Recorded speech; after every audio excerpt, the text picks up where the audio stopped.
দেবালয়ের বিরুদ্ধে শারীরিক হেনস্থার অভিযোগ এনে আদালতের দ্বারস্থ হলেন সোহিনী।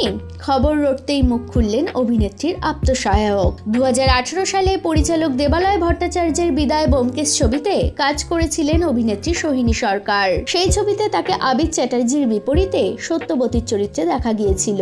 এরপর 2020 সালেও পবিত্র পাপী নামে একটি ওয়েব সিরিজে কাজ করেছেন দেবালয়ের সঙ্গে। কিন্তু গতকাল থেকে একটি খবরে উত্তাল নেটপাড়া। সোমবার দুপুরে আচমকাই রটে যায় অঙ্কিতা চক্রবর্তীর পর এবার নাকি দেবালয়ের বিরুদ্ধে আইনের দ্বারস্থ হচ্ছেন সোহিনী। চারিদিকে গুঞ্জন, দেবালয় নাকি অভিনেত্রীর সঙ্গে অশ্লীল আচরণ করেছিলেন। এই প্রসঙ্গে সোহিনী কিছু না বললেও তার আপ্তসহায়ক জানিয়েছেন এই বিষয়টা একদমই ভুল। সোহিনীর সঙ্গে এরকম কিছু হয়নি, অঙ্কিতার সঙ্গে হয়েছে। সোহিনীর এটা নিয়ে কোনো বক্তব্য নেই, যা রটেছে সম্পূর্ণ ভুল। দেবালয়ের বিরুদ্ধে কোনো আইনি পদক্ষেপ নিচ্ছেন না অভিনেত্রী। এদিকে নিজের সম্পর্কে এমন ভুয়ো খবর চাওয়ার হতেই পরিচালক বলেন, সোহিনীর সঙ্গে আমি অনেক কাজ করেছি, আমরা খুবই ভালো বন্ধু। আমি তো শুনে অবাকই হয়েছিলাম যে ও এরকম বলেছে। সংবাদ মাধ্যমকে একটু দায়িত্বশীল হতে হবে।